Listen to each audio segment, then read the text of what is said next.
I was interested in working with paints from the time I was 5 years old.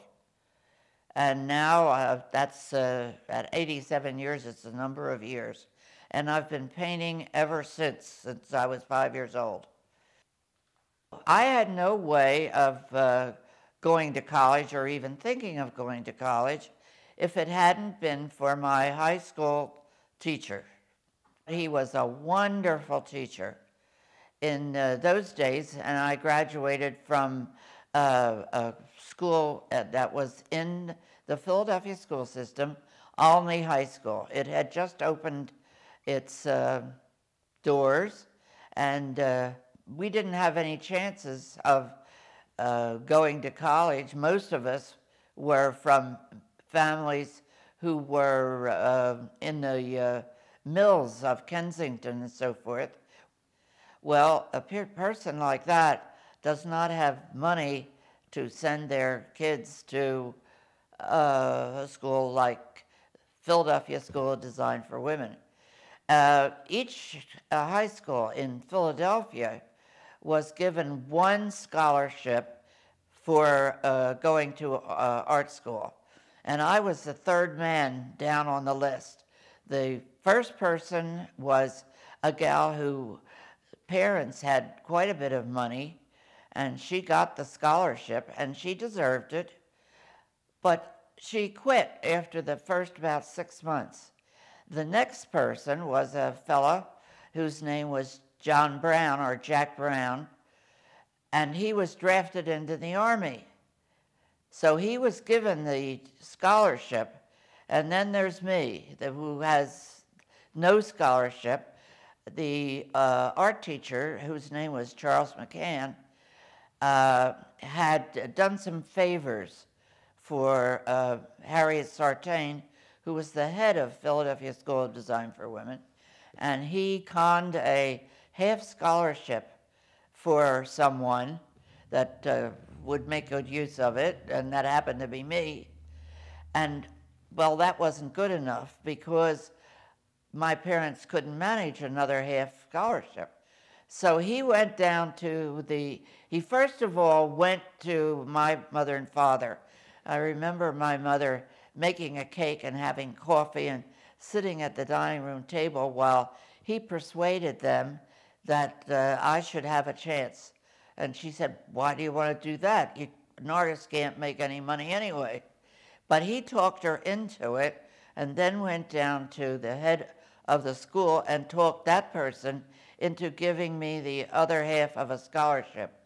So I went through on education, and I don't know whether that was part of the deal or not, but I always say that I became a teacher who happened to paint, not a painter who had to teach to live. Right.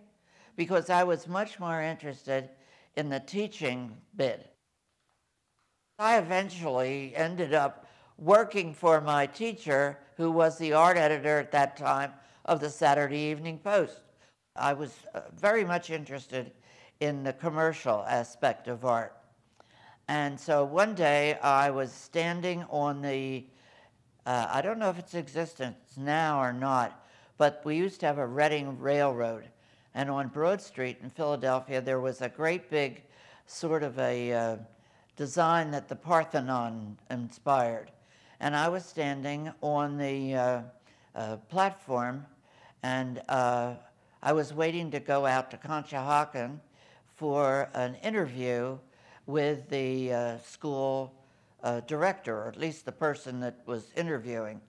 And some of my student friends had been out ahead of me, and they said, "You don't want to go out there. That's not that interesting."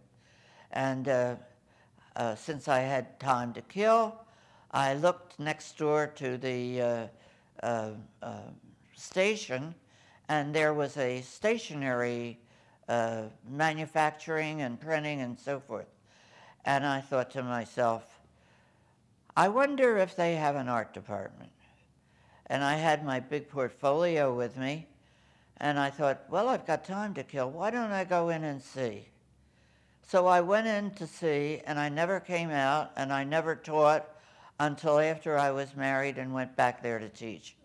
So really, you might say that I have a commercial background and a fine art background, which helped me in my teaching because I could take a student who was going this way and teach them about the other way, or vice versa. And it doesn't hurt to have a whole lot of different approaches to something. I mean, one can help the other.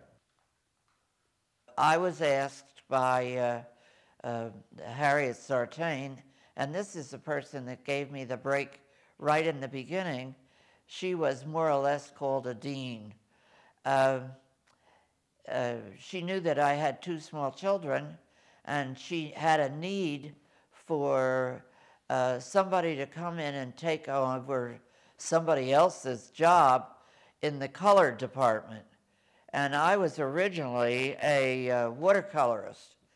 And I think it was during the time that I had off when David, my son, was born.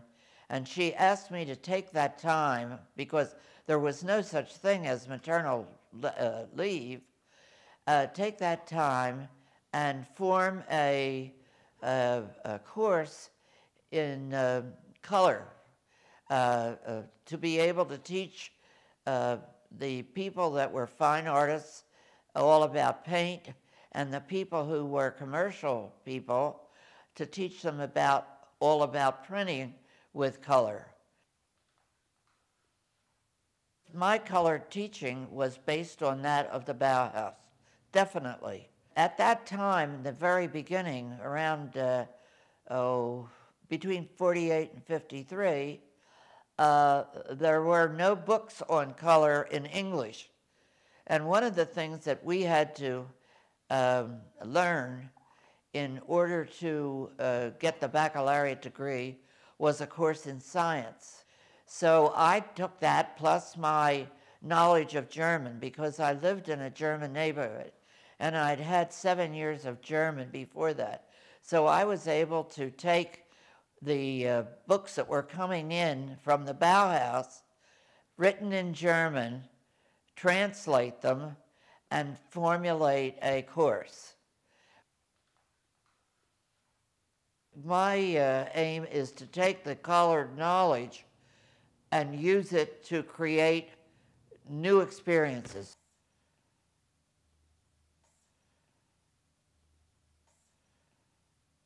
The last time I counted, I was there teaching under 7 presidents. My life was dependent on my work.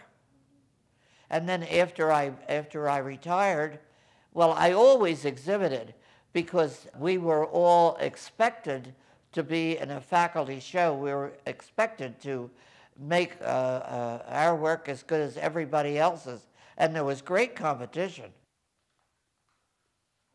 I was lucky enough to have the Board of Managers decide, when they redid the residence hall on 20th Street. Now it's got my name on that building. If I hadn't gotten that scholarship and gone to art school, I would be somebody's absolutely terrible secretary. And they would be going out of their minds trying to read the letter or whatever, you know? So why shouldn't I be more than grateful? Because it changed the direction of my life.